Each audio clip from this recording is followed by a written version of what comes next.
Happy what is left of Thursday. Actually, no, wow, I'm way off. Tuesday, April 18th, about 15 minutes away from the 19th. And our last episode of Star Trek Picard will be happening exactly 24 hours from now, just under 24 hours from now. Welcome to the Sci-Fi Center Semi-Overnighter. And I'm about maybe 15, 20 minutes, about half an hour from watching the Mandalorian season finale. This season really hasn't done it for me in regards to the whole overall quality of the season, but I will watch the season finale in about I don't know, right after I'm done with here. How you doing, Daniel? What's going on, Aaron? Everything's going all right. We did a stream. Was it Sunday night, and some of the issues that came up in the chat were things that had to do with mods, and then there were things that were added to our comic section that had to do with mods. And I decided to take that stream down because you know how I am about staying on topic. I'm not here to discuss mods. All right. Those are things that how you doing, Jacob? Those are things that I will handle offline, and I'm not going to speak about them. Some of the reasons we got to realize is I broadcast on two networks. One of them I don't appoint mods on Enosh's channel. All right. So there are a lot of mods. There are people with wrenches I don't even know had wrenches. So my rule is going to be this. My directive when I do have mods on my own network is that the chat does not turn into a circus. What you may consider suitable humor may not apply to what the decorum that we're going for as far as keeping our chat from becoming a zoo. So but when it comes to like timing people out, blocking people, things like that, once again, we've been streaming Enosh instead until when he returns, and we've also been broadcasting on our own channel. I'm not a big fan of blocking because I want to do things consistent to the way he would do them on his channel, and he's not available right now. So I will unblock where I see appropriate, but I'm going to say this because, like I said, this is the last I'm going to speak on the mod situation. Don't screw around, all right? My patience for that kind of chaos is zero. My patience grows even shorter, less than zero, when things that are not topics of discussion end up in our chat. That alone might trigger me, and I'm not a blocking guy. So stay on topic, discuss what the topics are, what we're talking about. And if you have anything other than that, you can message me on several different platforms. All right, so let's see.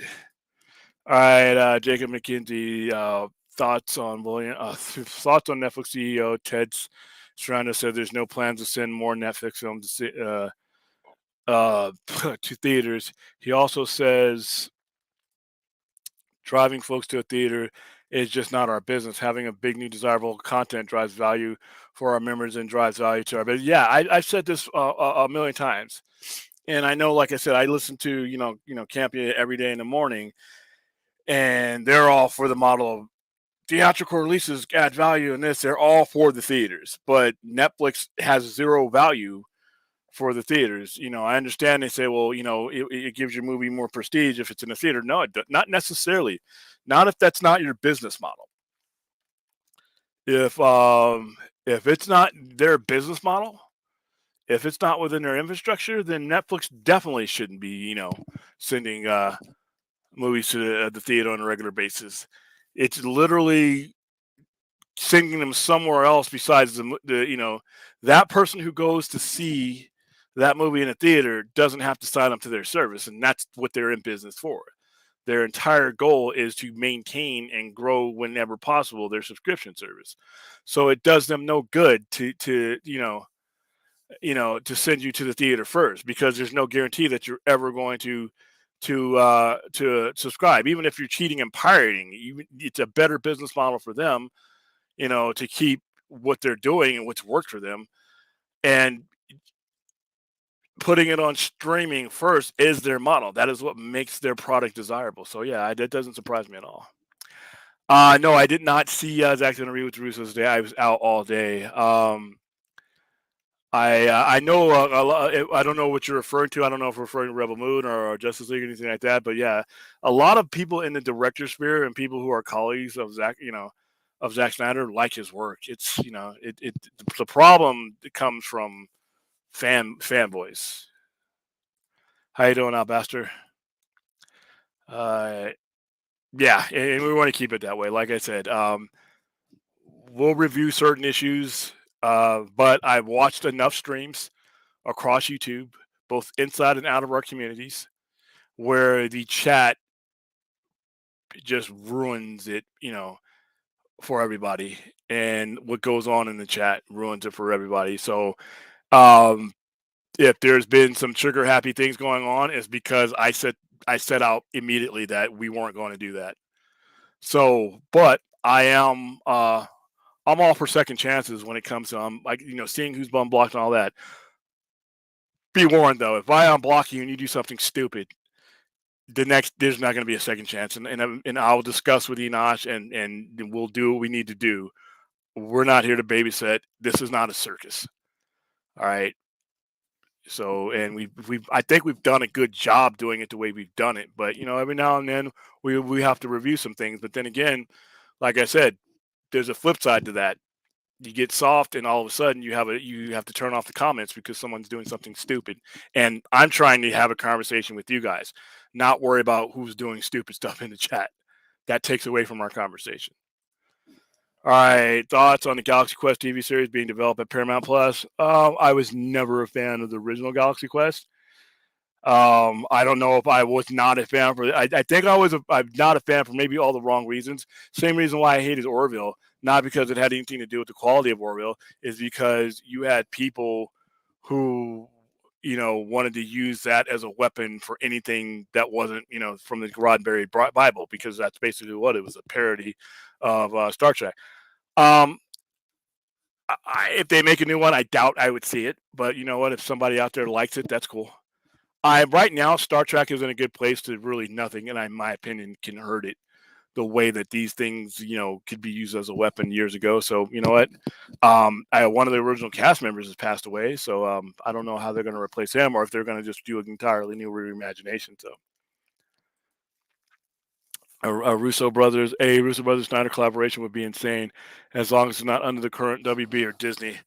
Those guys, I don't think those guys would want to do anything under anybody else's regime. If anything, they would do something under their own production company, or they would do it under Stone Quarry. They've done their bit for corporations. They've made their movies for Disney, as far as the Russo brothers goes, and they've made their movies for WB as far as that goes. I mean, I would like to see Zack Snyder come back at some point when the water settles down.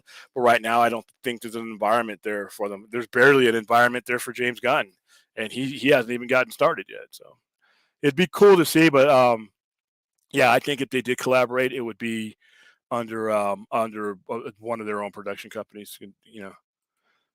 All right, William, did you get a chance to watch Snyder's interview? No, I haven't. That's the most open I've ever heard Snyder talk about Justice League situation and the expectations. I do want to see this though, because it sounds like this was a hell of an interview. Where can I do? I guess I'll just YouTube that interview, and it should come up relatively soon, relatively simple. But yeah, I haven't heard him do an interview and talk about that situation since they were doing the streams with the Nerd Queens and all that, But even then, he didn't touch it. But I think as Rebel Moon comes closer and as we get closer to Snyder full circle, he'll probably be a little bit more open. He's probably going to be way open to the people who are actually there. So, William Saw and David Zaslav is reportedly not too happy with what he's seen from Aquaman and Lost Kingdom. I've heard that, but he's got to be careful though. It wasn't like the original Aquaman was Lawrence of Arabia or Blade Runner 2049. It was a goofy, silly movie, and it didn't make its money because it was a great movie. All right, I people say Aquaman was, but no, Aquaman was silly fun, is what Aquaman was. So I don't know what he's seeing that he doesn't like because I haven't seen the movie. but I'm hoping that they're not looking for some cinematic achievement out of Aquaman and thinking that that's important for it to make money. I've already told you why I thought Aquaman was going to make money. It's a MILF magnet. All right, it could be the dumbest. It could literally be a reinterpretation of Howard the Duck. As long as it has Jason Momoa in it, and he at some point in time he takes off his shirt, it's not going to matter.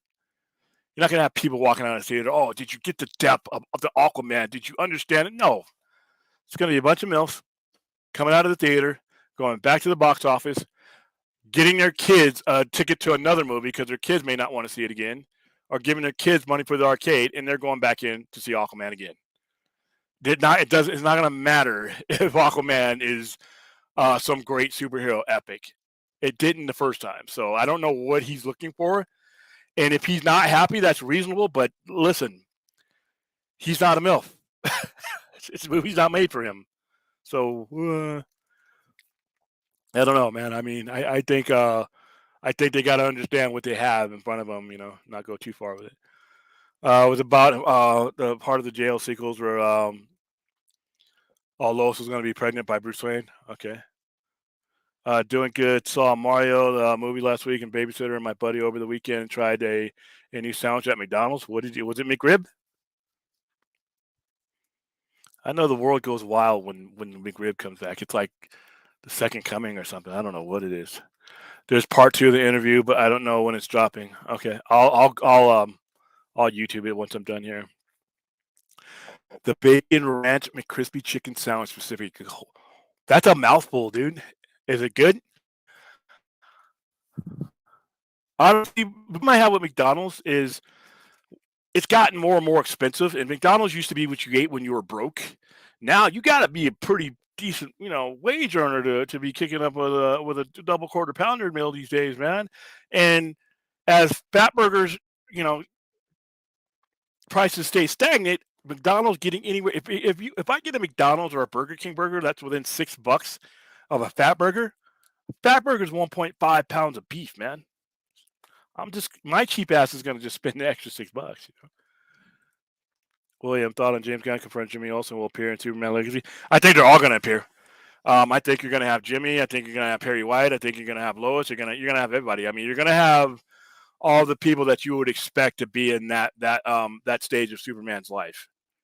So yeah, I wouldn't be surprised. The biggest surprise is not even a surprise. It's gonna revelation is who's gonna be the enemy. I know he's planning on using Lex Luthor, which is fine. I just I think even though most of the portrayals of Lex Luthor have been fine, I like the BVS version of him. I liked Kevin Spacey's version of him. I love Gene Hackman's version of him. I didn't really much care for the Smallville one. The problem with Lex Luthor is it's been exhausted. He seems to be the go-to enemy the last 30 to 40 years, and Superman has better enemies. If you're going to have Lex Luthor in the background as a big character, that's fine. But me personally, and I know this is predictable, I really want to see Brainiac.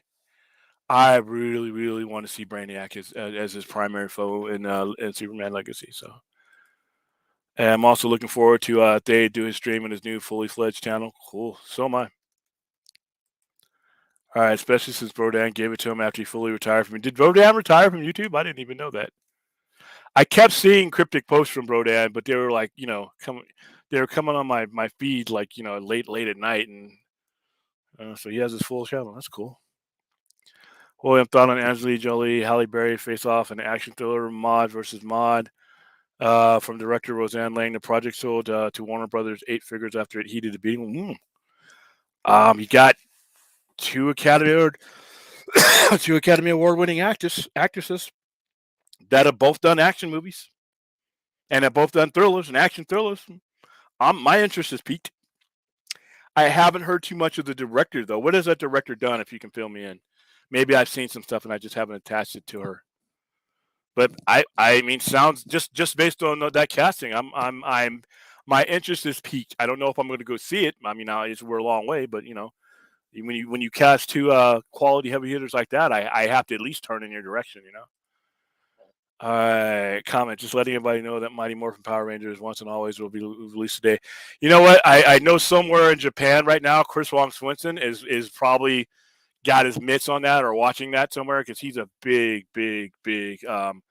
Power Rangers fan. I was in the mid '90s, but I lost track of it. William, the film is described as Bond versus Born type. Ooh, wow. Wonder if those two guys are going to be doing their own stunts. I know they like to. Like I said, I love Bond and I love the Bourne.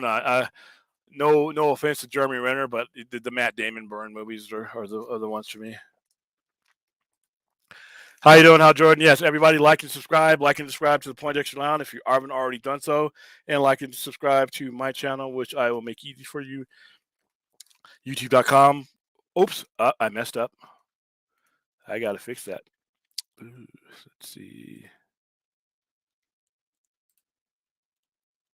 It's at the Sci-Fi Center. There you go. Don't want you going to the wrong place. But thanks, Hal. How you doing, Anthony? Oh, wow. Ooh, coughing. The Russo's channel is called AGBO. I have no idea what that stands for. I may not want to know. All right, cool. Hold on. Let me look that up right now. AGBO, because I do want to see that. There you go. Somebody already has it. AGBO Zack Snyder. Okay. The pizza film school thing. Okay. Oh, cool. Okay. I have heard about this interview. I just haven't had a chance to watch it, so I will watch it after that. So thank you guys for pointing that out to me. All right, William, thought on the final runtime. Martin Scorsese's Killers of Flower Moon, 3 hours and 26 minutes. You know what? As long as it doesn't drag, I could sit through a good Martin Scorsese movie. I could say the Irishman was what, 4 hours. I sat through that, had no problems with that. I don't think I even stopped. So to me, it's not the length of the movie; it's the pacing of the movie. Because a movie can be 3 hours and the pacing is fine, and I'm okay with it. If you're taking me on a ride and you're pacing me, and I don't have time to do this and start looking at my watch and start going to the bath, then we're fine. If the movie drags, that's when the 3 hours and 26 minutes hurt you. Because, like I said, I've seen movies. When I was watching Watchmen, that nearly 3 hours didn't hurt. Blade Runner 2049 is 2 hours and 45 minutes. I didn't have a problem with it because I was involved in the movie. I was entrenched in the movie. So a 3 hour 26 minute movie is not bad as long as the pacing keeps you engaged all 3 hours and 26 minutes. And then and Scorsese is famous for making long movies that do well that way. So how you doing, Raiders? Or Raiders? How are you doing, Mariah? Aqua Bro in the land of the milk. Hey, I mean, it's a business. It's a business. If if Aquaman had my physique and looked like me, how much money do you think Aquaman would make? All right. If they would have casted Aquaman with somebody that looked like Jason Alexander from Seinfeld, how many people are going to see that? No, they went and casted a chiseled, hot guy, you know, that looked like that, walks around with his shirt off. You'll come on. They knew exactly what they were doing. Zach knew exactly what he was doing when he cast, and everybody who cast Jason Momoa, they know what that market is, man. And go ahead and name it, Aquabro, Land of the Mills. It'll make just as much money, probably be more with that title. Yes. Yep. She put the link in there. Thanks, Rhea. Okay, I'll have to try it. Was it expensive? Like I said, because like once we start getting, like I said, I went to Burger King and I made it out with $14, but I would just take a fat burger without the fries and the soda and just get some Kool-Aid shit. All right, William, thought on Netflix and their anti-password sharing efforts. Netflix will start blocking devices after a certain period of time that attempt to access account without proper ban. I am 100% in support of Netflix. They've been very generous for a long time. They have a business to run. They're paying for the content that I love to watch. All right. I love viewing stuff on Netflix. People have to get paid to make that. Those are people's livings and livelihood. And technically, you're stealing. They know you're stealing, but they've allowed us to steal and without being too harsh, you know.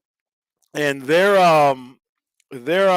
idea of, one person pays the bulk and then you pay like an extra $3 or $4 for each person you have on there that's not the main account. That's more than fair.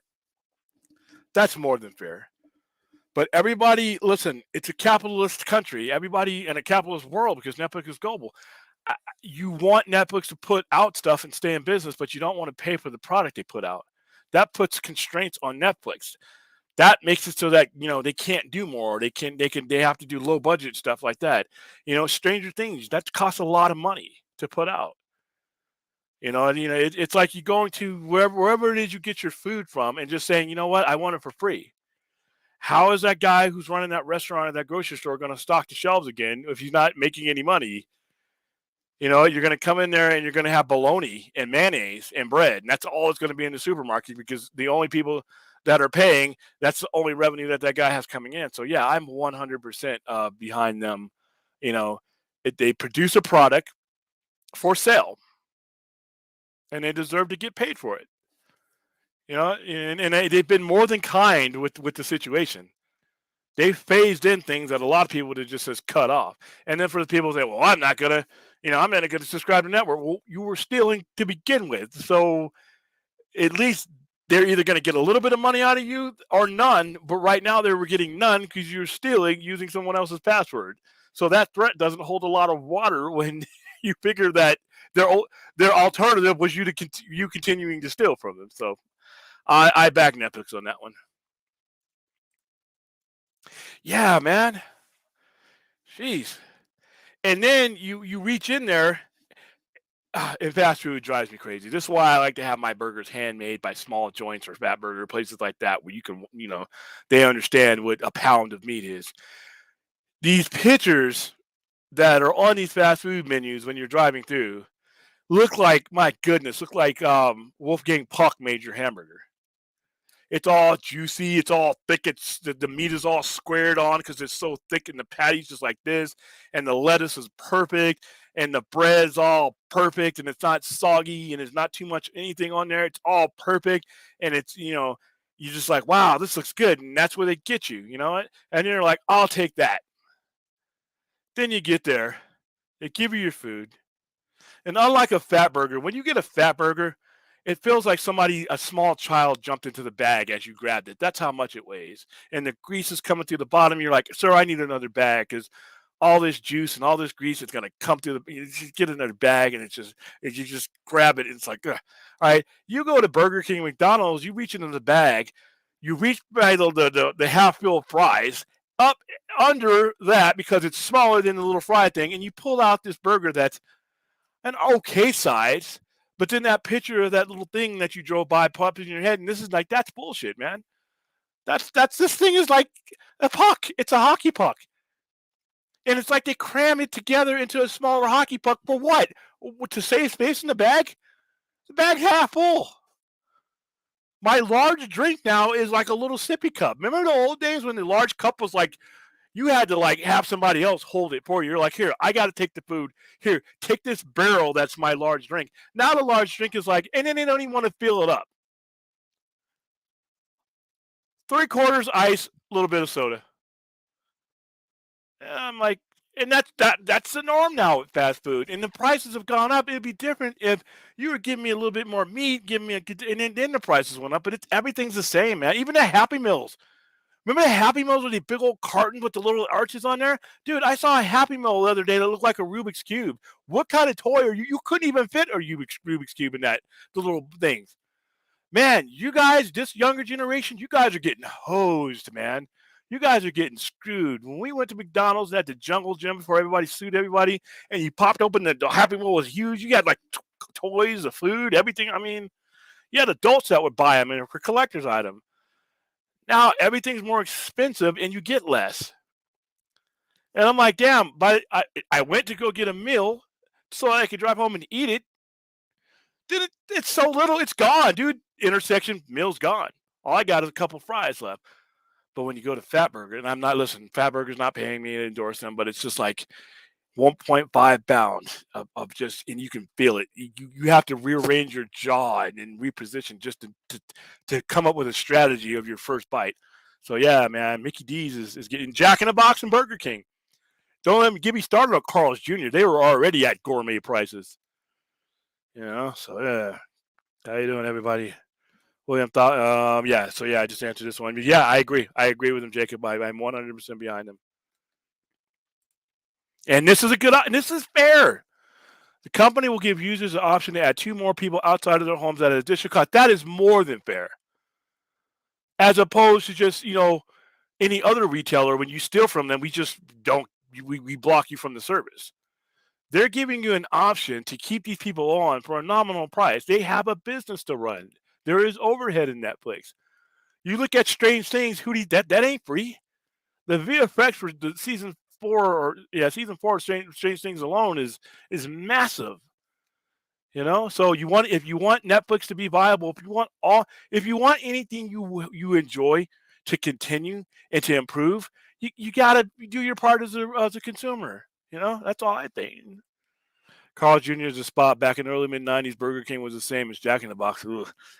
Yeah, that's what I'm saying. But they had big, you had your cheap little, Whopper and all that. Then you had the doubles and Carl's Jr. You had the Famous Star, and then you had the double Famous Star. You knew when you were paying a significant amount more that you were going to get a much bigger burger. Now they start you out at that price, and you ain't getting nothing, man. I don't, dude. I'm glad I wasn't on YouTube, but I'm that asshole. I'm that guy who will come back if you mess up my food.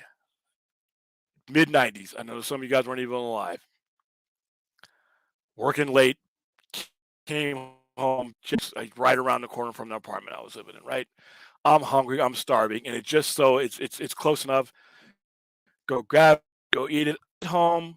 Open up everything. I pick up the hamburger and it feels awful light. I pop open the bun. There's no meat. The guy got the important part of a hamburger. He forgot to put it in. So I get back up. I go down, walk around the corner because it's right there. And I'm like, hey, man, what's missing here? And I had it open. There's no meat.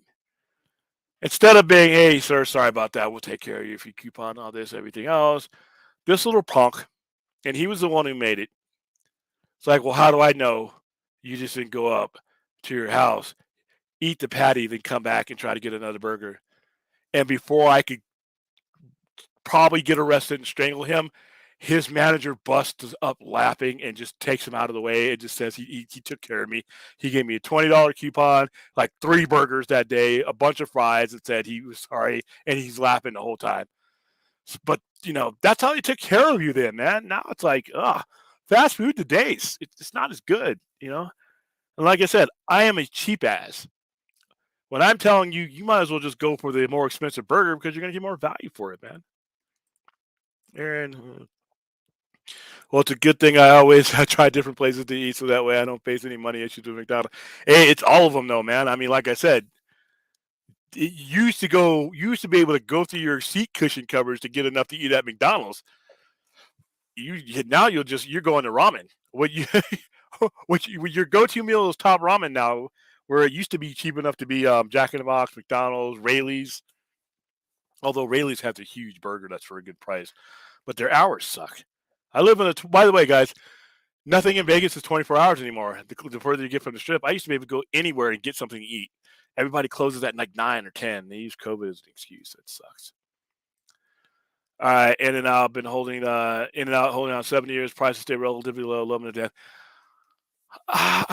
death. They're tasty burgers. I don't know, man. They are good. They are good and they are consistent, and their prices are consistent. Maybe I just need, like I said, I've grown accustomed to having as much meat as possible. I don't know. I love the burger. Now, see, it allows you to put a burger emoji without giving you all the wave turquoise symbols. But whenever else you try to put an emoji in there, it gives us all the code. That's hilarious. William, Kevin Feige, and James Garner. I'm going to say James Garner's dead.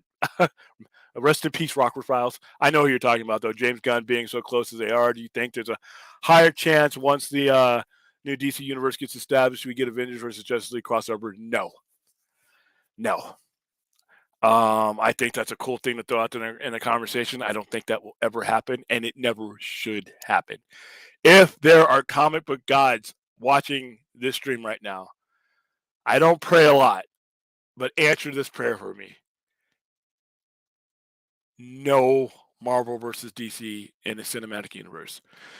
All right. That is a desperation move. And when they did it, when both companies were desperate in the mid 90s on paper, it was wretched. It was horrible.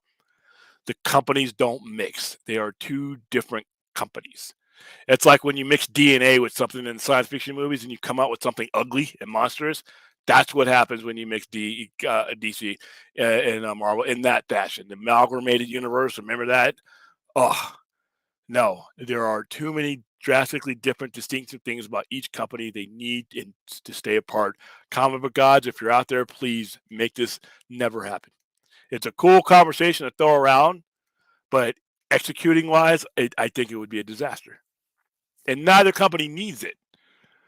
Even as bad as DC's been over the modern regime and all that, they're still not that desperate enough to go for that. Marvel, even with the mediocrity they've been putting out through Phase 4, they'll never be desperate enough to do that. I think both sides would have to be desperate to do something like that, and neither side is gonna be. So I hope it never happens. Sorry. How you doing, Azteca? McDonald's prices fluctuate depending on the city, but I feel the struggle. Just go to Fatburger for the habit. Yeah, I mean Fatburger, like I said, for about 20 bucks. And I know that sounds a lot, but for 20 bucks. And I have pictures. You guys go scroll back to some of my old Instagram pictures because every time I get a fat burger, I take a picture of it because I can't believe I'm about to add nearly 2 pounds to myself in like a 12-minute period. And you get they make it right in front of you and they add whatever you want on there. And I get egg, I get A1 everything. Let's see. I wish we had an In-N-Out burger around our area. Yeah, they're everywhere here. There's like 3 or 4 of them here. And on the Discord, I got to meet some new VAs for a Godzilla fan, letting me dye my voice in. So are you doing a voiceover? Be sure to smash the like button. Yep. See, like right there, Ray. It says face, Fisha, wide eyes. But when you did the burger, it let you do the burger. That's just weird. William, yeah. Oh, I did. Oh, I heard this. Thoughts on Netflix shutting down their DVD business after 25 years. I didn't know it was still happening. I thought they got rid of the DVD business 5, 6, 7 years ago. I don't know anybody who's still using the mail-in option. Why? I mean, you can just click it. You're right there. I was shocked. I was more shocked to know, and I guess that's why it's going away. But I was more shocked to know that it was still going on than I was that it was ceasing today. I thought they had been got rid of that because it just doesn't make any sense anymore. You used to have to mail one in, and when they got the other one, they sent the other one back to you. But you have it all. And I know there were some that were not available on the streaming services due to licensing agreements. But I thought they had cleared all their licensing agreements so where they could have anything they wanted on there. So like I said, Jacob, I was shocked to hear that it was still happening. In and out, Bakers. Bakers. Are you in California, Azteca? Because I only remember Bakers in California. Oh man, and I wish I was strong enough to give up meat products. I've been trying, but I'm a carnivore. I tried Beyond Burgers. I'm waning myself off. I'm better than I was 8 years ago, but man, it's tough. Stop and drop a like. Have a good stream. Thanks, Vince. Haley and Angelina, my two moms, two hot moms too. Five guys, for me. Hey, Vince, have a great evening. William, is there a current actor today that you feel has a classic movie fan, specifically an action movie star, is the closest thing to Steve McQueen?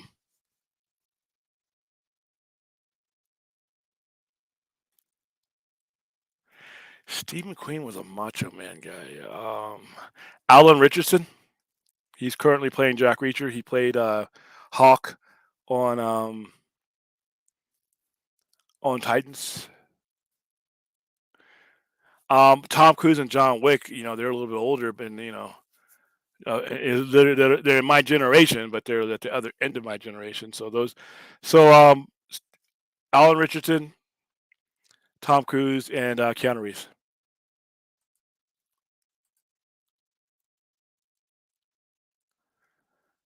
Oh, from In-N-Out? Yeah, that seems to be a big, for me, it's the king burger, the triple king. If you ever get to, if you can handle it and you ever get to, In-N-Out, not In-N-Out, Fatburger, get the triple king. Especially if you're a small person, by the way. If you're a small person, get the triple king and send me the picture of you holding it because, that there is something special. Like I said, I have large hands, and I have to use both of my very large hands to grasp it. It's so beautiful. Yeah, Brodan decided to leave YouTube because he was on a better state of mind and decided to leave because YouTube ran its course in his life and also to get away from petty drama fully. Yeah, I can understand that. William Thought on Ryan Reynolds, Jason Momoa, Vince Vaughn, and Aubrey Plaza have been cast for Animal Friends. I don't know what Animal Friends are, but that sounds like a hilarious lineup. I'm assuming it's comedy since three of those four people are comedy people. Thoughts on the current situation? It's unfortunate. I don't. I still don't know enough about the situation yet to make an informed comment. I know charges were filed, but I don't. Charges get dropped all the time. I know he got dropped from his agency, but like I said, if situations last longer than a lot of those people want to, they drop them and pick them back up again. I mean, I don't know. I hope he makes it through, but the longer it goes on without a resolution, the tougher it's going to be on him. William, the film is described as a live-action animated hybrid R-rated road trip movie from director Peter Tinsley. Oh, wow. Hmm. I'll have to see a trailer. Sounds hilarious, though. And I don't blame him, especially his friend Mac YouTube left YouTube prior and was way ahead of the curve after leaving YouTube drama in the film talk. Yeah, you got to do what makes you feel comfortable. If if you're not getting any enjoyment out of it, and this is YouTube or anywhere else, if you're not getting enjoyment out of it, or if you're not making any progress through it, or if it's not adding to your day, no matter what you're doing, just put it down. Put it down, even if it's temporary.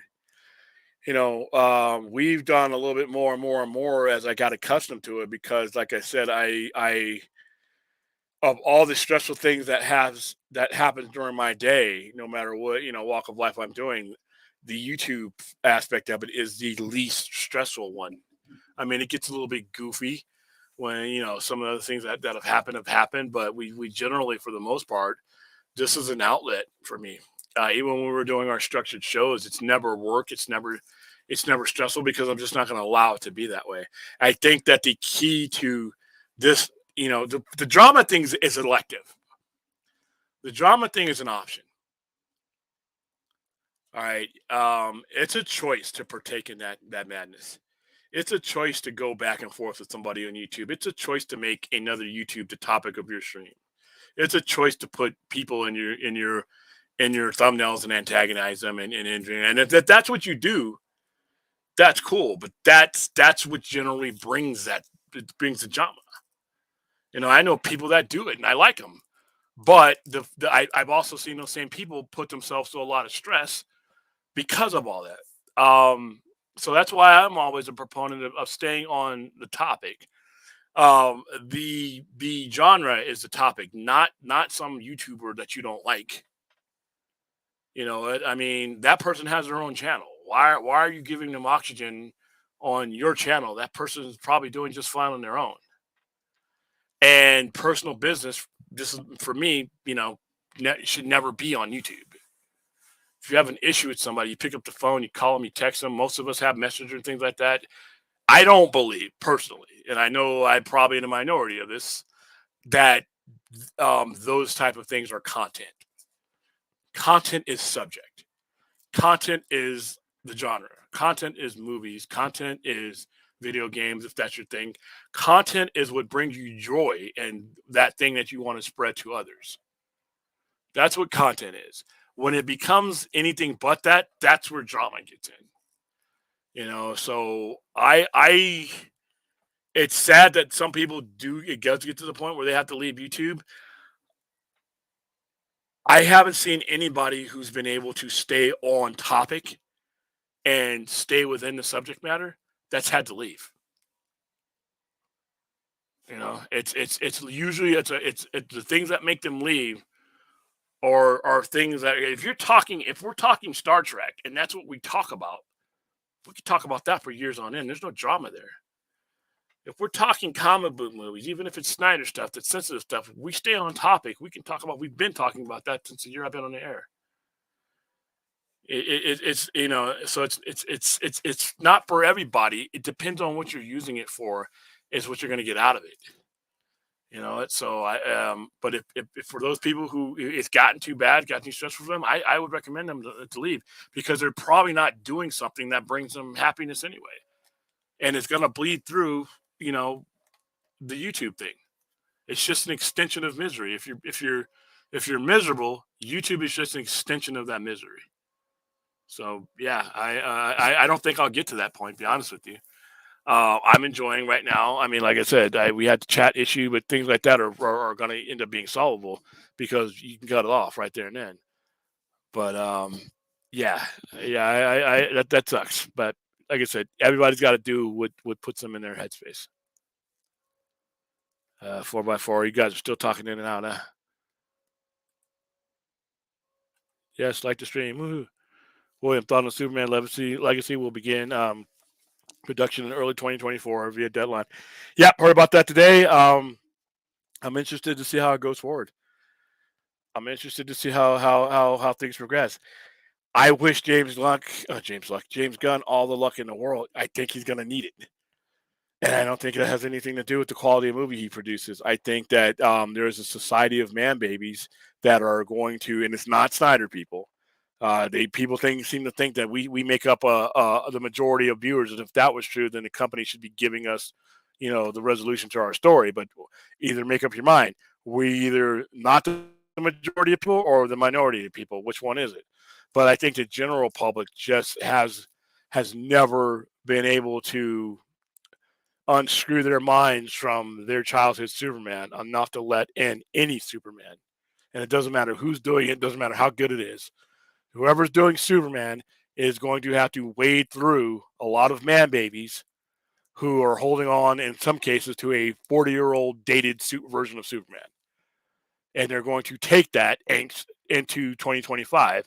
So I wish him all the luck in the world. I'm going to be watching attentively to see how this all comes together. And I just hope that as we get this journey going, that someone has explained to Warner Brothers Discovery shareholders and stockholders that you're in for a long, long, rough road. And don't be waiting for the, money bags open, the first 2 weeks that this is released. And in fact, expect some box office disappointments along the way at the beginning. But if they stick with it, I think Superman Legacy will be a great cornerstone for everything he's doing. All right. Yeah, and like I said, the Irishman is 4 hours long. So, with no pee breaks. William, thought on using Lucasfilm. Kathleen Kennedy revealed that Kevin Feige Star Wars movie never existed. She said nothing ever got developed. That sounds about right.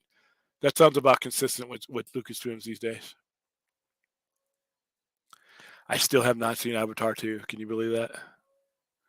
Long run times are nothing. John Wick 4 is 3 hours and just shoots by. Then of course BVS is Zack. Like I said, Zack Snyder's Justice League. I watched that all in one helping. Well, how does the movie franchise John Wick not shop the energy of the fence? It's for throttle balls to the walls, action all the way. The movie with no rest. I think you had some typos in there, but I don't quite know what you're asking me, Anthony. You might want to retype that so I can answer it again. The Irishman made for a good home viewing experience. I enjoyed it. Some of the de-aging was wonky, but it did take me out. Did take me out. So yeah, $1 billion with you. Okay, $5. Hey man,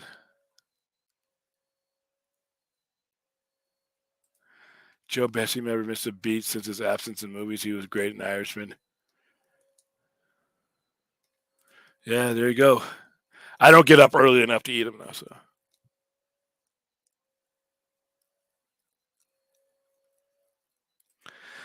Hey man, my money is valuable to me, so if I frequent your establishment, you need to take care of me, man. That's why I like mom and pop businesses. That's why you guys um always see me pimping Sister Kim's. That's a family-owned restaurant that takes care of me. When I walk into the door, I know I'm going to be taken care of. I know I'm not getting skimped on my meat or my food. I know when I get a half pound burger, I'm getting half pound of meat. I know I'm getting seasoned fries. I know I'm getting that whoever made the dish took care of it. They looked at it and said, "I'm going to give this to my favorite human, William here, and I'm going to take care of you." I feel like when I leave there, it's like they used to teach you when you used to work at fast food, like in the 80s and 90s. You used to go through these courses, and they're like, you know what, treat your customers like gold. But somehow fast food was regulated to just a non-human job, like where if you're working fast food, you're a loser instead of the way it was.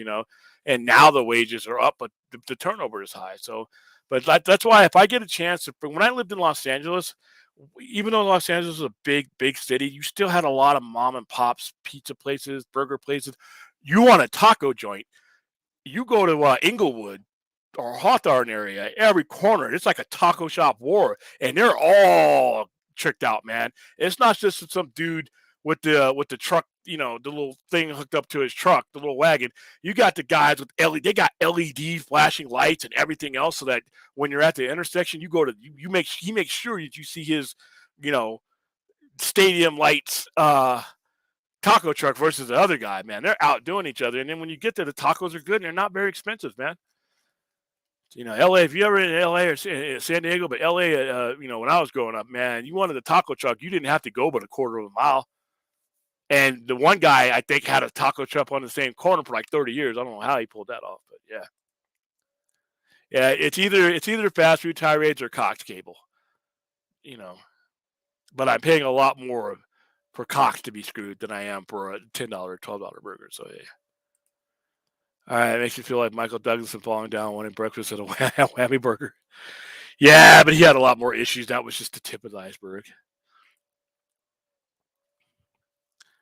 Lettuce wrapped burgers? What is that? How do you do that? Wait a minute. I'm gonna look that up. That doesn't sound legal.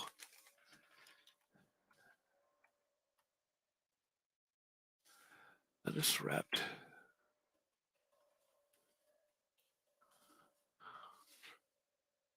Oh no, Bill, we can't do that. In and Out is doing this. Oh, this is going on the ban list. Oh no, no, no. Oh yeah, we. Oh no, no, no. We're gonna have to like call my congressman. This is not. Oh no, no, no. What are we doing here? What are we doing here, Bell?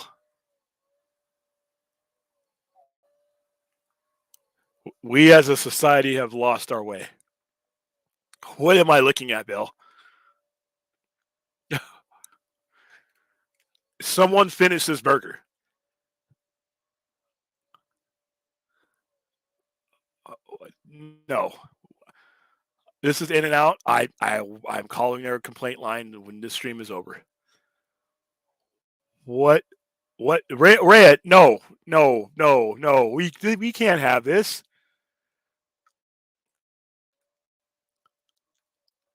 This is the next thing is a meatless burger. Oh my goodness. Oh man. No, no. This what oh, so what are we? Are they saving on bread? Is what? I don't know, man. I don't know. No, we can't. No. Oh, get this off the screen. Get it off the screen. I've seen it all now. Up is down, left is right, night is day. What's next?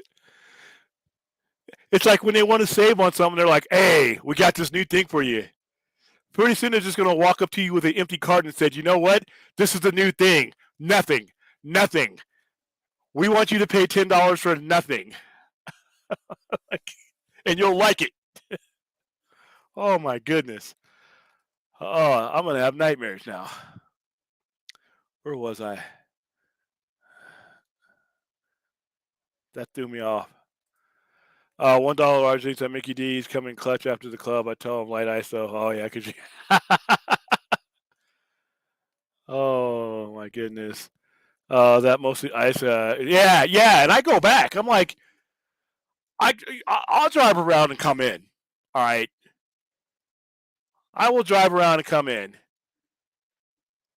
Don't mess up the meal. All right, it's not. It's you got an assembly line there. And Jack in the Box actually gives you a much larger one, but they load you with ice. I'm like, what am I doing here? I literally took one sip of my soda and I have now ice. Can you please reflavor my ice with a little bit more soda that I paid for? I'm like, damn, what are we holding back? Hey, hold back on the next guy. Skip on the guy behind me in the drive-in line, right? You see me, 6'2", 250. I need my food. Skimp, give the stick man guy the small patty. All right? Give the little old guy who probably shouldn't be at the fast food place anyway, give him the watered down soda. Just matter of fact, just give him water. How about that? Boy, fast food.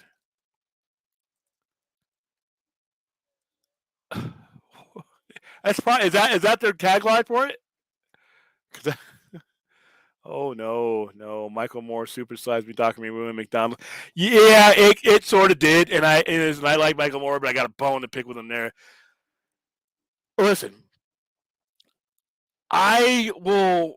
It's up to me to regulate how slowly or fastly I kill myself with cholesterol or awful food. I don't need McDonald's to regulate that for me. Fatburger doesn't.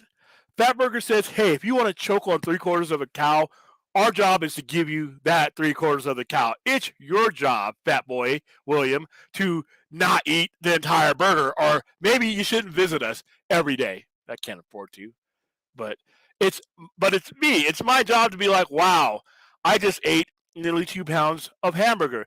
Maybe I needed to change my life. But that's a personal thing.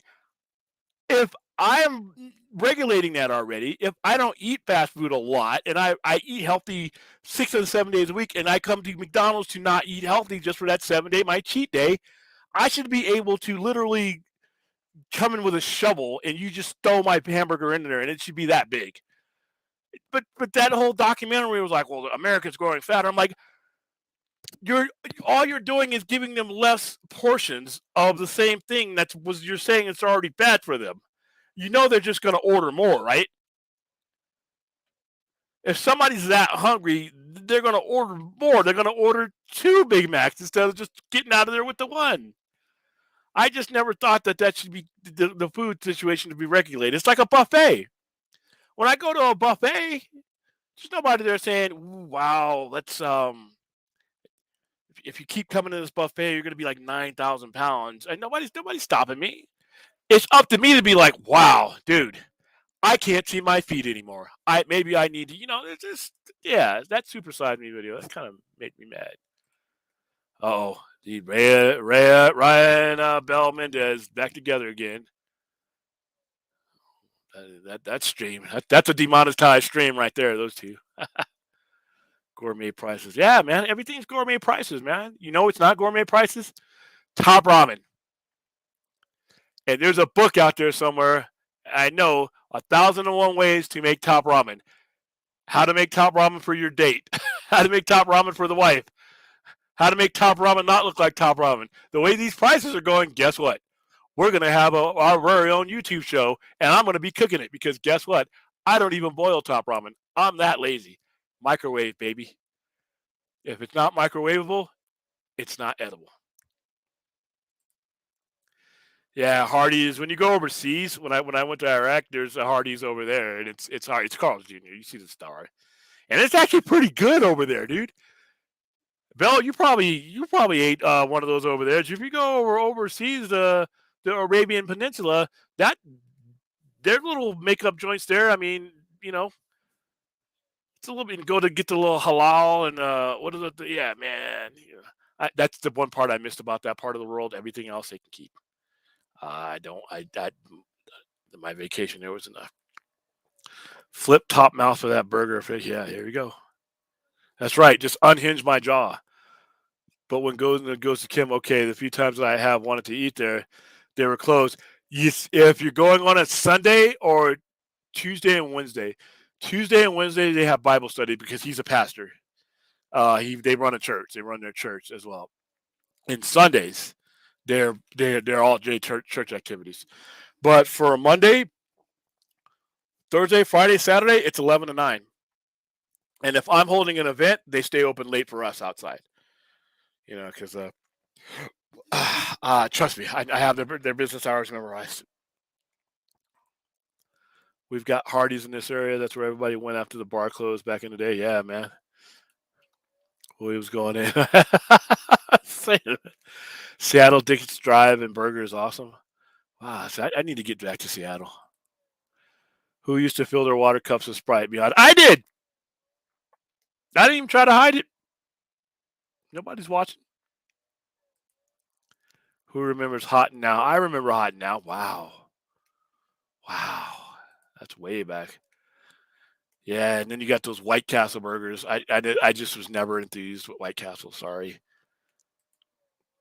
William Street's always make me starving. Yeah, and I don't even have the kind of food that I usually have this time of night because I'm ordering my food because I'm going to watch Mandalorian after this. So you lucky I don't have loaded fries up in here, man.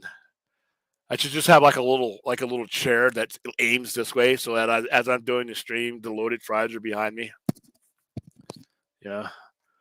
And they got other stuff too, man. They got what did she have? She had Parmesan flavored chicken or chicken wings the other day. Man. And she had gumbo. Dude, you go to Sister Kim's and it's a cup of gumbo and you're like, I'm not gonna this ain't gonna fill me up. So I went out and got like a burger to go with the gumbo. Holy mackerel. Ended up giving the burger to someone else. The gumbo she made, oh man. All the big chunks of seafood. I felt like I just dove into the bottom of the ocean and came up with a fisher's net, boy. I used to keep my plastic soda cups in the car to get free refills at fast food places. Mickey D's caught on and pulled the fountain behind the counter. I'm pretty sure that wasn't just because of you, Ray. I'm pretty sure there was a bunch of people doing it. My mom used to take us there when I was a kid in the 90s and had the essential. Hot Now. White Castle. Yeah, White Castles. Yeah, they're legendary. I just don't get why. Do you think Zach might drop anything truly shocking at Full Circle event? I'm thinking along the lines of the first event where he mentioned Darkseid killing Lois in the Batcave. The only thing I could think would be the Green Lantern thing. I don't even think that might. I have no idea. I think he's going to drop Rebel Moon stuff. To be honest with you, because that's just a perfect place to do it. We had that too back in the day, almost like a competitor to White Castle. I think they were. I am probably the cheapest human being on earth. Yeah, big. I don't know if you're from Southern California, Bill, but we had them in San Bernardino. I used to have 2 cups of ramen a day, hot sauce too. Forget hot sauce. You were living high off the hog. It was ketchup, and you save those packets too. So you had a bunch of them at the end of the day. You could use them on other food. Yeah, Green Lantern footage. I think the Green Lantern footage that he shot with Wayne T. Carr. That would be cool. And it would be cool if Wayne T. Carr was there for that too. Who knows about Snow White? I don't. Now that I'm not familiar with. That's the worst thing about the pandemic. Almost done. Yeah, and they use a pandemic as the excuse not to be 24 hours. That's what pisses me off. So yeah, I mean, Walmart. Remember Walmart? Walmart. Oh, now it's shoplifting. Oh, now it's I'm like, I think some of these places use the pandemic because they didn't want to pay anybody. They didn't want to pay anybody a decent wage. So they started cutting hours and cutting shifts and cutting people. And I'm like, Walmart, Amazon, these places are like $1 trillion companies. I mean, it would be like different, like my broke ass paying an employee. I mean, obviously I'm, but you have $100 billion sales, 200 billion. I mean, come on. I think they used the pandemic to not open back up anymore like that. And they've gotten people to conditioned, not to expect them to be open. Like my grocery store used to be open at least till midnight. I mean, in Vegas, we have an industry that's a 24-hour industry. Where the hell are we eating? And if you get off late, oh, that's the adventure because now you got to drive around to the 3 places that are open. And now that McDonald's we just spent a half hour making fun of, Jack in the Box, all those ones, those cats got lines around the building into the parking lot because there's nothing else. It's like the Road Warrior and Mad Max. We're all fighting for burgers, and then they close because they run out or whatever. So you're in the drive-in line, and all of a sudden the lights go out, and you're like, "What the hell just happened?" And then you hear them talking. We ran out of so and so. We no longer have so and so. I'm like, "You sons of." So everybody has to get out and make a mad dash next to the next fast food place because we know that person. It's just sad, man. Roberto's is open 24 hours, but Roberto's got expensive. You used to be able to get a garbage burrito for under $10. Same burrito or a shrimp burrito, it's like 14, $15. I'm like the same little shrimp that they were getting from the ocean or from the sea, are now, more valuable because of all the inflation and all that. And I'm like, wow. It used to be you went to fast food as a cheap alternative to a full-on prepared meal. Now, like I said, ramen and bologna are looking real good. Just might have to eat more of it. It's sad, man. Fast food was all of our childhood. Now it's like, ugh. Protein style burger at In-N-Out is my go-to when I go back home. I'm just curious, Bell. Are you from Southern California? Are you from the same area of California I'm from? Double. Yep. Hey, getting hungry, William. I'm a champion for Little Caesars. $5 hit, ready to. Okay, William. I'm a champion for Little Caesars. $5 hit and hot and ready. Kept my family fed. I'm happy that they were there for you. All right, before I say what I'm about to say, I am happy that kept your family fed. I am happy that got you guys to the finish line. I'm happy that was an option for you. When it comes to Little Caesars hot and ready, there's some cardboard in here that I could use those same top ramen packs that I told you I used to hold over from the pack and just set it on fire, and I would instantly be better than those things. But you get what you pay for, and they make no qualms about it. It's bam, cheese, it's hot, and it's ready. And that is no false advertisement. Growing up in LA, though, pizza means a lot more to me. Even Domino's. Domino's is better, but Little Caesars has better pizza. But Little Caesars is a volume. Always got a line. They're always busy. That hot and ready. That was the greatest invention that the Illich family ever created. The people who own that, because man, I know some people at my other job like they would starve. It would be one hot and ready, and 3 or 4 people would be at the break room table tearing it up. But taste wise, can't do it. Baker's drive-thru is basically In-N-Out of the Inland Empire, except they have a variety. Not just Baker's is a little bit more, and I thought their burgers were bigger. Maybe it's just retrospect, but Azteca, you're from Inland Empire. I grew up mainly in LA area, but San Bernardino, San Gregorio High School. Where are you from, man? Curious. Oh my God, who remembers 20 McNuggets? Oh yes, 20 McNuggets and 2 medium fries for $10. That was a hood special. And you know what? You know what you got for $10? Actual size nuggets. All right? Chicken nuggets, not the chicken crumbs that they give you now and charge you the same price. You got the 10 nuggets you got. That chicken gave its life, all 10 pieces for it, and it was a valued existence. And your soda, that was a meal, man. That was a meal, and you got the fries with it. You get that same meal now. The price is similar. Take a look at those nuggets now. Take a look at those nuggets. 90% bread, and if you chew long enough, you may be one of the lucky ones that finds some chicken.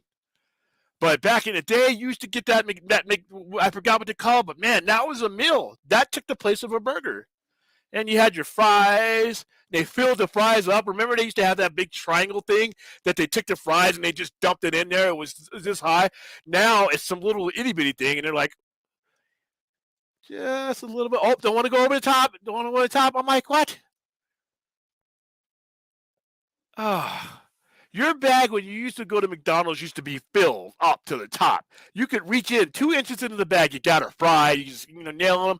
You could be munching on your fries on your way home and still not reach the top of the little carton thing.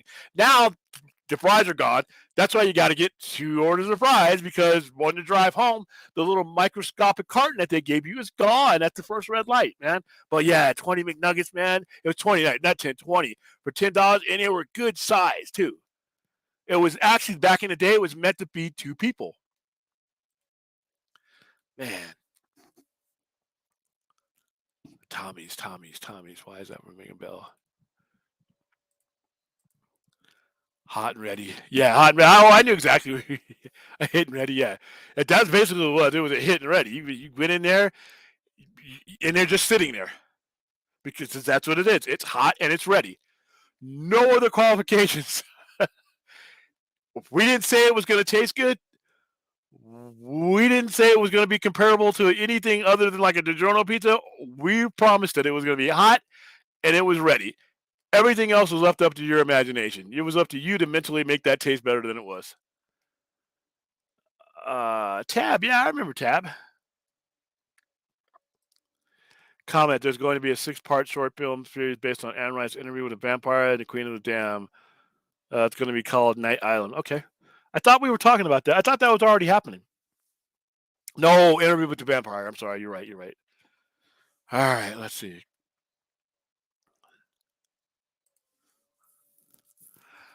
I got the hot pastrami from Start. There's one in Barstow?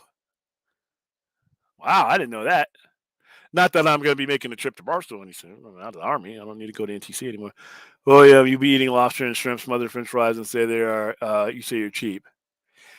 All right, so on the normal, I can't do that.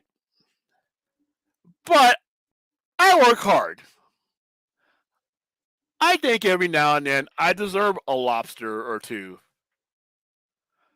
Or a 1.5-pound burger. Why? Because the other 90% of the time I'm eating like crap. I'm budgeting on this and that, And I think I deserve. Plus, you work 100 hours. You got to eat decent food. I couldn't do the top ramen days anymore. I'd be dead. The top ramen and Kool-Aid diet you just can't sustain on that these days. It just doesn't give you enough energy.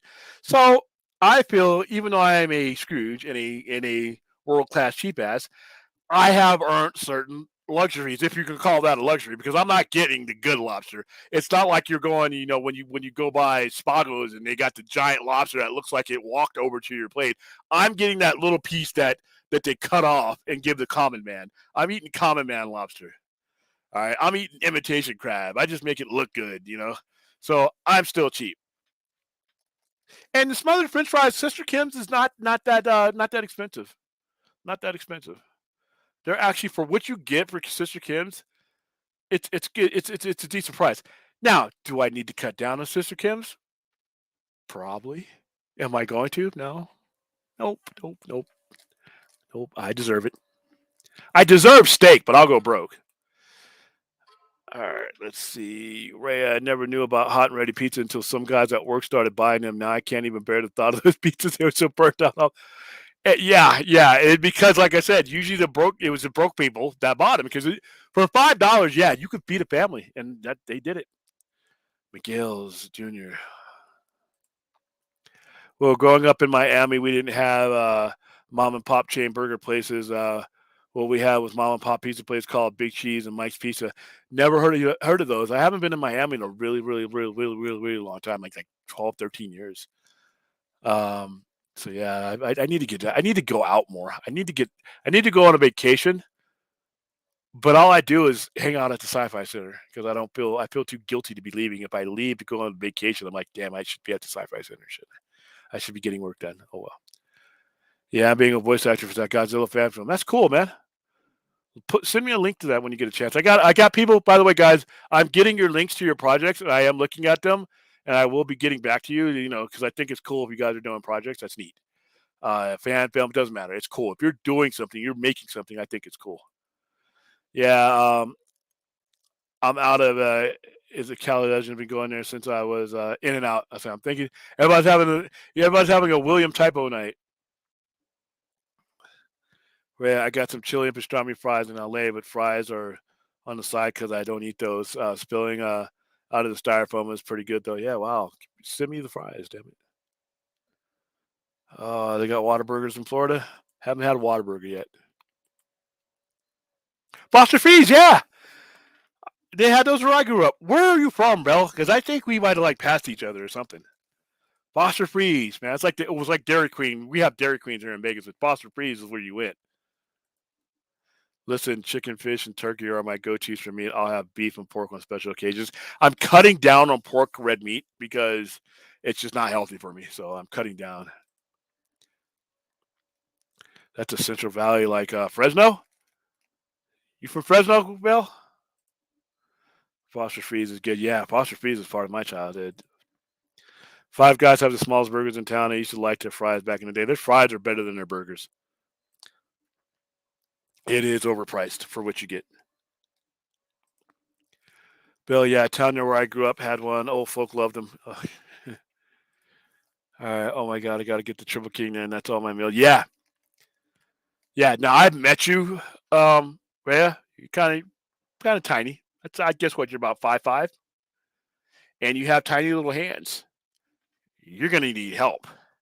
You're gonna need somebody to grab the back of that burger while you grab the sides, and someone else is gonna have to tilt your head back, and you guys are gonna have to coordinate that biting because it's big.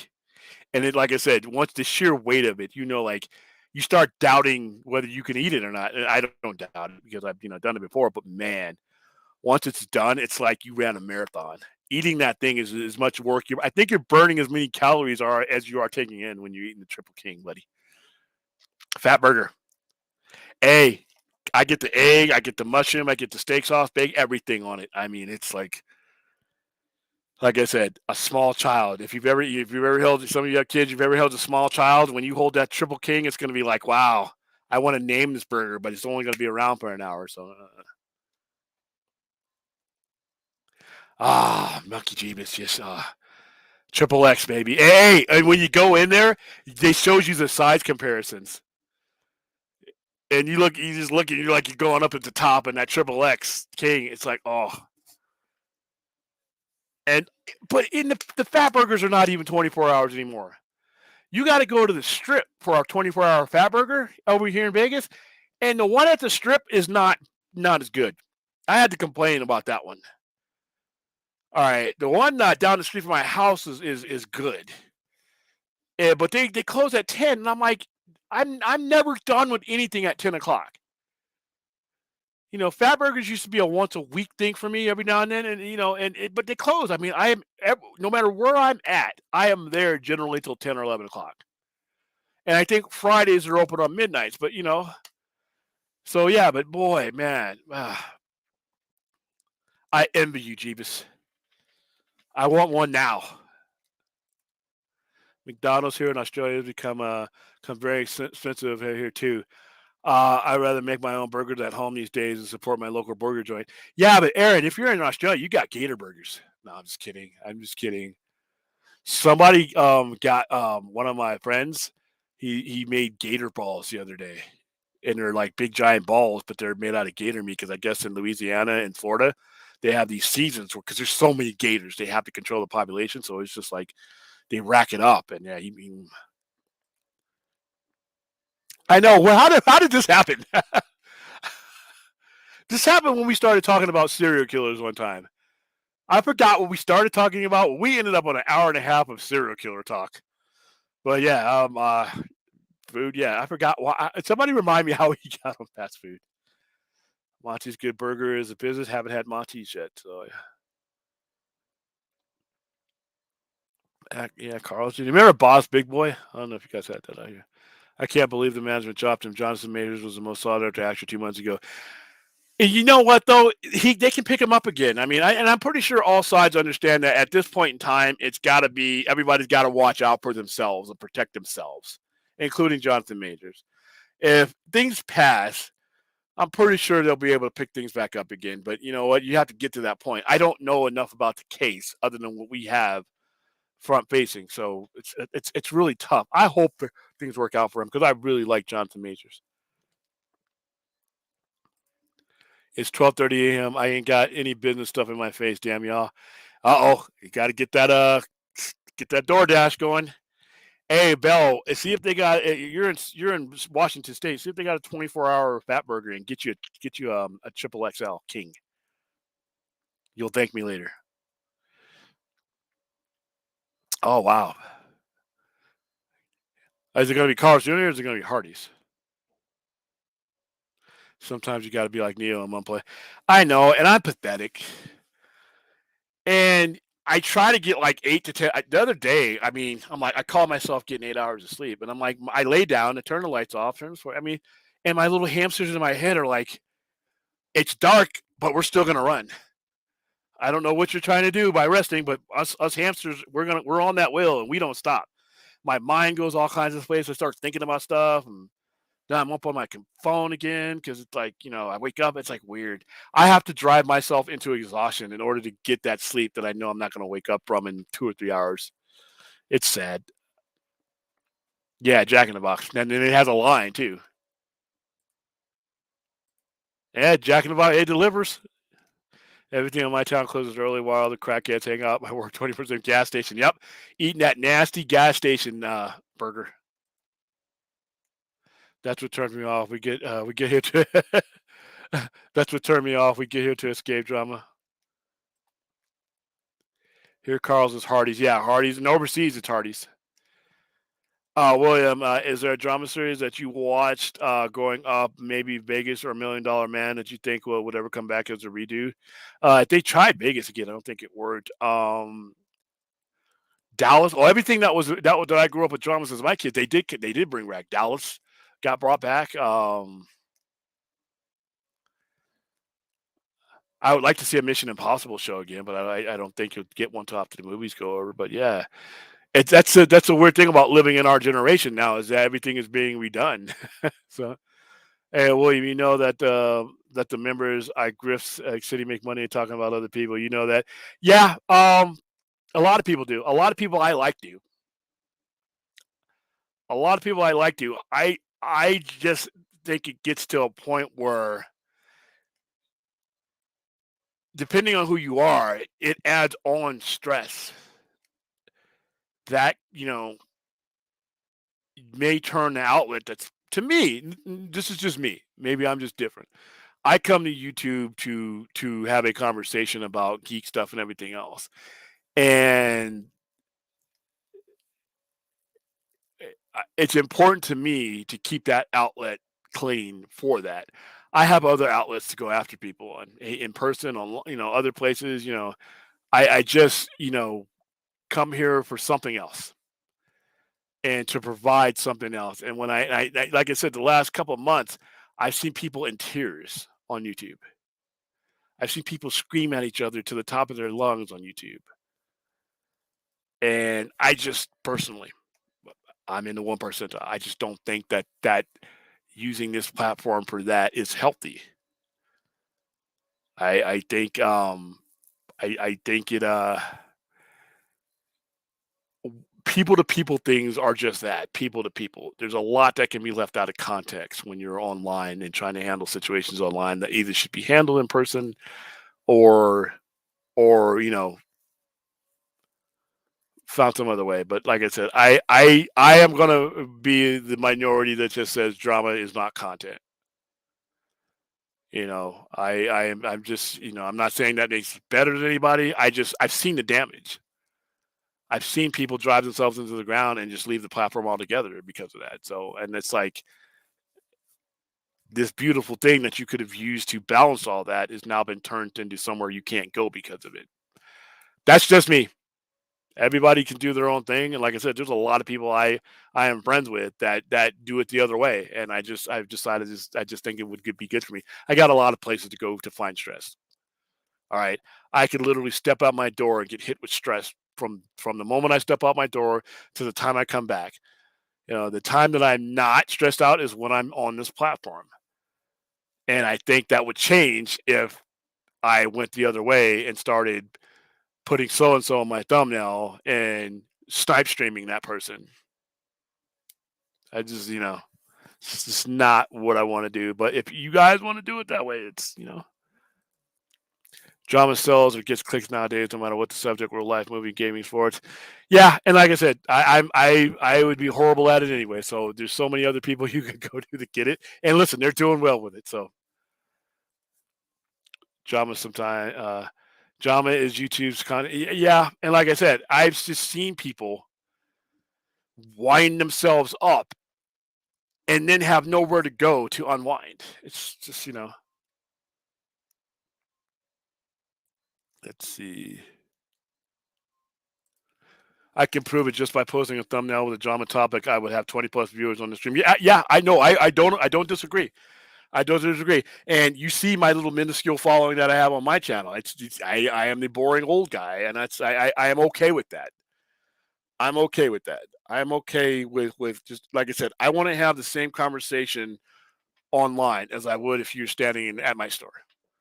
And that's the standard I use to keep it consistent. I think it's stupid. I think it's one of the dumbest things that this regime has done. HBO has a historical reputation, so I think it's dumb.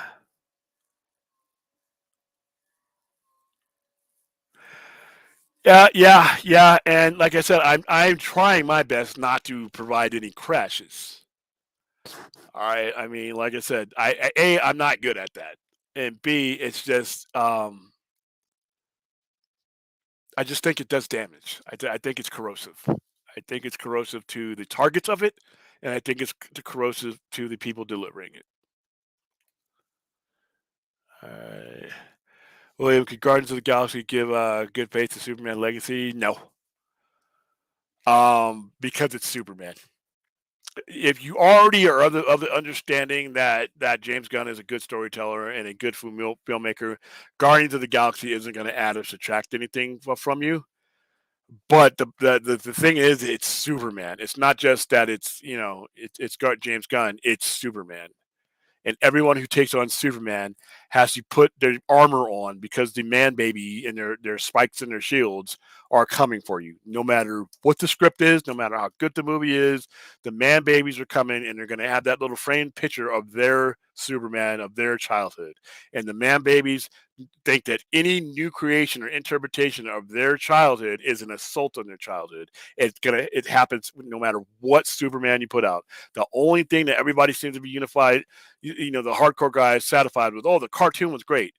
But if you tried to put the cartoon Superman into a live action, you're going to get laughed off the screen. So it doesn't matter. Guardians of the Galaxy could be wonderful. It's just you're dealing with a set fan base that is just going to it's going to take them time to thaw out. Okay, William. Okay, this is your question again. How does a movie franchise like John Wick, being that it's full of balls and walls, full throttle action for the whole movie, not tire out? Just because exactly what you just said. Because it's one, two, three. It does not give you a chance to slow down. It does not give you. It does not give you. The chance to realize what's going on at the pace it's going on. Before you know it, you're into the heart of the movie. You're into each act is so fast that's how they do it. Pacing is everything. More than you know. More than you know. It's legal. What's legal? Okay, it's 2023. Called protein style burgers. Sounds like an abomination pill. Some of us don't want carbs. Don't hate. Well, okay, how far down am I? All right, let's see. Oh, wow, man, that's just weird. I need to tell your coworker to send that shit to me.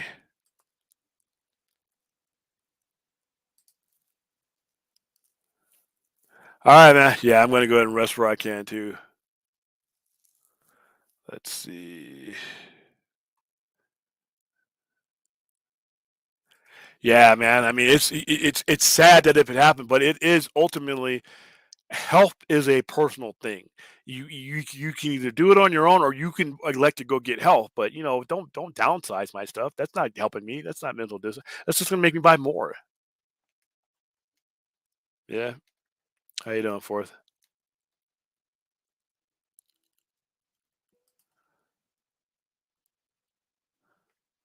Michael Moore, what a productive our country is. Moral beast now. Moral beast now. The diamond. Yeah, because we found other ways to pig out, man. Camel meat burgers. Hey, hey, don't knock him till you try him. Just kidding. Just kidding. By the way, if you were to run into a camel overseas, it's like 55 grand. The things are expensive. Let's see. Besides, I can kill my appetite. Let's see.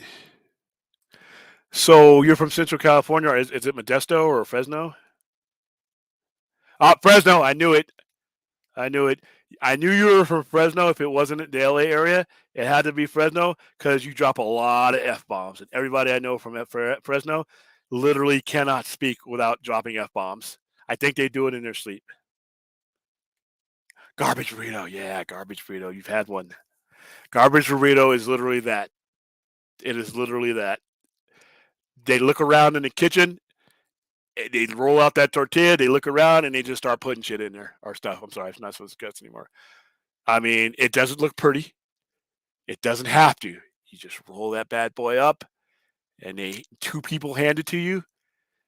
You put that foil over it. You take it home, and you spend the rest of your night eating that bad boy. Ramen and bologna. There you go. Now I got to go watch that as soon as I'm done.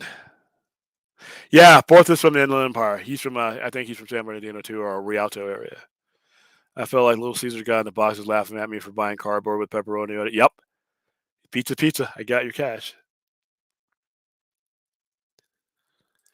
I was born in Riverside, but grew up in Corona. Yep, 909. Woohoo! Or is it all 909 still? All right. Corona. Remember the Orange Show or the Corona swap meet? Colton swap meet. Wow, you should go there all week. All right, you know what, dude? Speaking of timing people out, you're just saying that to trigger me. How are you going to be? Well, there's no Inland Empire pizza culture, is there? There may be one since I left. I mean, what are you trying to say? Yeah, and Fourth admits he's from the Inland Empire too, out loud. Let's see. Yeah, I remember the A&W ones. They've redone them. They've redone them now. They're all one building now. But how you doing, Isaac? What's going on, man?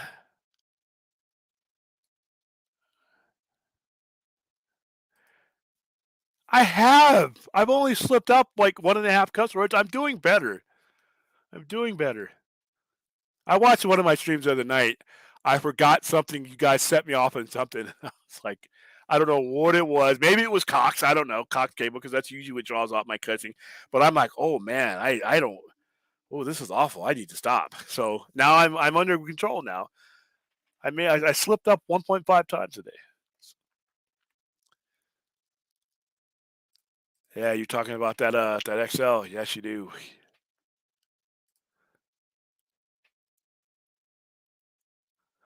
Oh man! No, well, like I said, it wasn't the greatest fat burger, but at least it was something. You can go to Red Rock too. Red Rock, and there's one in there. So I guess that's why. But yeah, the one in Red Rock Theater, because we do our movie promos there. The one in Red Rock is wow. They hand you a triple X, a king, and ask you, is that enough meat for you? Because I can add more. And I teared up. I'm like, This is fine, ma'am. But just knowing that you were willing to go that extra mile for me and give me the full 2 pounds. That's why people like you, I need more people like you on this world. I tipped her too. I'm like I said, I'm a cheap ass. But when you touch my heart like that,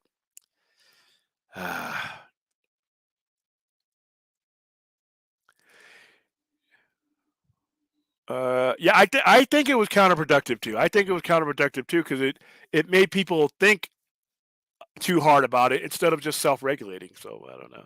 How you doing, Tehran? Yeah, 90210, man. I remember that show. How you doing, Flash Blue? Been a while. Nice to see you again.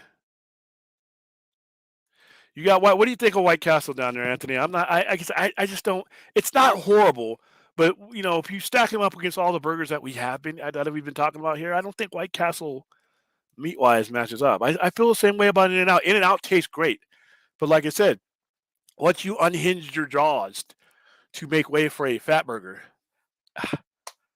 it's just really hard to take those little bite sized snacks.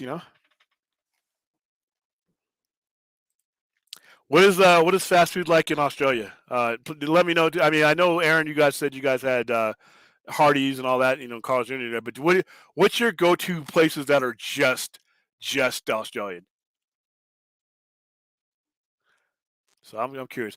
I've never had Crystal. I've had White Castle. So I don't. We don't have those. We don't. I don't think we have Crystal burgers in Vegas. We got a lot. We're getting a lot of newer stuff because a lot of people are moving here and they're like, you know what, I miss home. So they bring that like.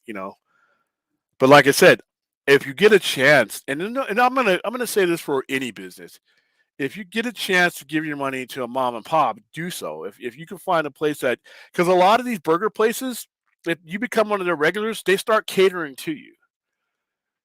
They see you coming, they know you like a bigger burger than that, and you know what? They'll hook you up. And I would rather keep mom and pop in business. I mean, Five Guys is going to be just fine. McDonald's is just going to be fine. But that one dude whose dream it was to make that burger for you, he needs my $10, $20 more than anybody does. So whenever I get this Sister Kim's, I mean, everywhere I go, I mean, and like I said, if you're moving into my plaza and you're serving food, I go over to you, tell you I'm going to be your first customer. I'm literally, when you open your doors, I am going to be your first customer. And with place like Sister Kim's, I was their first dollar made, probably the most of their dollars made. But hey, I run up and down the stairs to the Sci-Fi Center to burn it off. Do a couple crunches here and there. I can justify the loaded fries, but you can't look at loaded fries and say no. I gain pounds just by holding it. It's so good. I wish I could like have you guys sample it through YouTube. Just, oh, jeez. All right, Shake Shack has the best burger so far for me. Had them. I had them recently out here. They are good. They are very good. I like the spicy the spices that they use on there. I want a koala burger. Okay, are you joking about Australia food? Is that something real, Fourth? Um, Red Rooster, BurgerFi. Is that a Miami thing? How you doing, Stella? Wonder how Panda tastes. Okay. See, now we're getting gross, guys, because you're naming things that could be franchises, or you're talking about eating a panda, which, by the way, is illegal because it's an endangered species. So let's continue to Red Rooster, KFC, Church's Chicken. They have one out here in Vegas, I think, but I grew up on Church's Chicken. And for those of you who lived in Southern, or you guys in Inland Empire, remember Pioneer Chicken? I think they merged with Church's Chicken. Popeyes is not.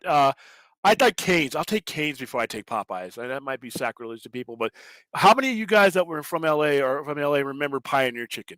Man, that was some great chicken. It seemed like they got the biggest pieces of chicken with the most meat on the bones, where other places didn't do that. Pioneer Chicken, man, you got man, and KFC had the big bucket, but Pioneer had that big box. Oh, it was beautiful, man. I miss growing up in Southern California, man. I really do. I love Vegas and it's fun here, but my goal is to get back to LA area, Sam. Even if it's San Bernardino, I'll just do what I did when I grew up there and lie and say I lived in LA. I don't know, even though I did. Yeah, man. We don't want PETA on here. We don't want the International World Wildlife Fund coming out of here saying, recently we saw that one of your guests typed about reading eating a panda. We would like to know.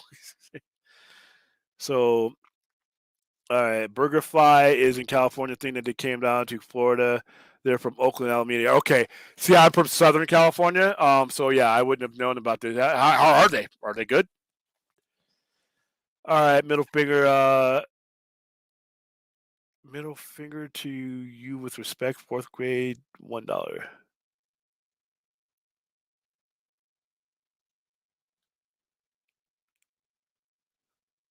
Okay, I don't quite understand what you were saying, but okay. Middle finger. Okay, I don't. I'm lost there. Burger Fry in California is a California thing that came down to Florida. Okay, cool. Burger King here in Australia is called Hungry Jack's, but it's still Burger King. But do you guys have things in Australia that are exclusively Australia? Like if I ever went to Australia, I if I went to Australia, I wouldn't want to go to like a Burger King. So I couldn't do that here. But is there some place like there? Is there like a fast food joint in Australia that is exclusive to Australia that I'd be like, wow, I got to go to Australia and eat this. All right, so yeah, I think I am going to go see Evil Dead Rise probably Friday or Sunday. All right, what is a Burger King or McDonald's that started the dollar menu, guys? William it was McDonald's, I think.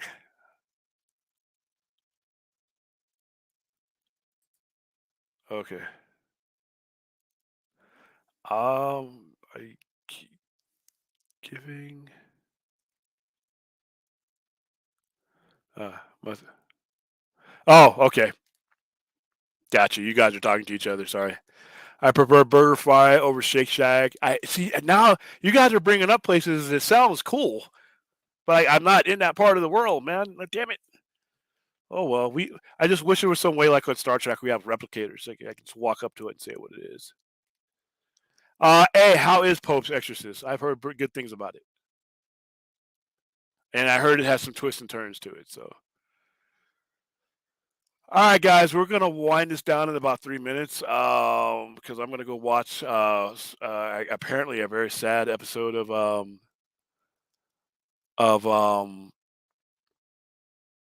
Mandalorian. So let's see. I haven't had Shake Shack yet. Their burgers look puny though too. They are tiny, but they taste really good. All right, let's see. Let's get the Disney Plus all queued up. Disney. Do-do-do. Do. How long is this episode of let's see, Logan. How long is this episode of I know one episode was like 50 something. Let's see. Let's see.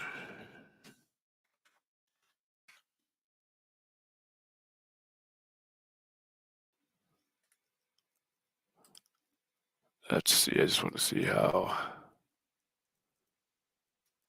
season 3.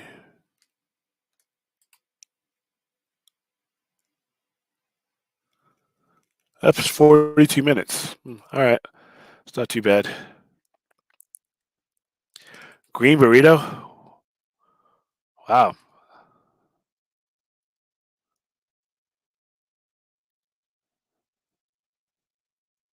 Just don't say those words and opening a Klaatu Neparato Nikto. Evil Dead Rise looks excellent. I wish I got to promote that movie, but they didn't have a screening here in California. All right, guys, that's gonna wrap it up for me. Pretty good stream. Hour 45 minutes. Stayed on topic. Did everything I wanted. Talked a lot about food, and now I'm gonna go eat my food. That doesn't compare to anything we were talking about. But hey, not every night can be um Sister Cams. You had a comment about Raising Cane's. Where you? I didn't see it. Here we go. I tried Raising Cane's when I went to Vegas with them. I felt like overrated as a lot of locals recommended it, and I thought I was going to be good, but it wasn't as good as I expected. Okay, there are some places that like that people talk up more than they are. Popeye's chicken sandwich was one. Beamer and people were beating the hell out of each other for that sandwich. I had one, and I'm like, okay, you guys went to jail for this. And then there's Chick-fil-A. A lot of people don't like Chick-fil-A because of other issues, but I like Chick-fil-A's food. Their waffle fries are great. They're not something I would wait in line wrapped around the building for. I like Raising Cane's. Got a lot of meat, for what you pay for. But yeah, sometimes people overrate things. It is all subjective. Like to me, you guys might get here and take a bite out of Sister Kim's and not like it after hearing me talk it up like it's food from God, because everybody's taste buds are different. But doubtful, but it could happen. But I like late Raising Cane's. I don't love Raising Cane's, but I like it. If I had a chance to get some chicken that over Popeyes, I'm going with Raising Cane's. I mean, but yeah, you could make the you could you could make the case that a lot of these places we brought up are overrated. So, all right, guys, now I am going to go eat my non-fast food and watch the Mandalorian and go to sleep. I do not know if I'm going to be on tomorrow because tomorrow night is Picard season 3 finale. I may jump on just afterward because I'm expecting to have my mind blown, but I may keep a lot of that topic for the Friday show. We have a very, very big Friday show in regards to Picard season 3 episode 10, the very last episode of Picard, and it's going to be a very, very, very filled episode. So I may keep the Star Trek talk. Super chat where, Fourth?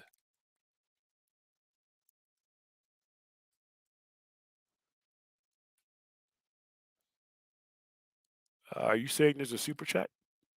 Oh, it's a member chat. I got you. All right. William putting Sister Kim's kids through college. Yeah, and grandkids probably. The food's good, man. All right, guys. Thank you for being here. Thank you for being the best part of this overnight YouTube experience. And I will most likely see you tomorrow, depending on how this whole Picard thing goes. But if you do not see me tomorrow, you'll see me Thursday, and you'll definitely see me Friday at least once. The Friday stream I'm getting ready for because it's Star Trek. We have Robert Meyer Burnett coming on, and I got hopefully gonna my room is gonna be special. I mean, Robert Meyer Burnett is special, but this particular person is going to be equally as special in regards to this particular series and this particular franchise. So, all right, guys, I will. The Friday show will be 8 p.m. Friday show is going to be 8 p.m. All right, you can put that in stone.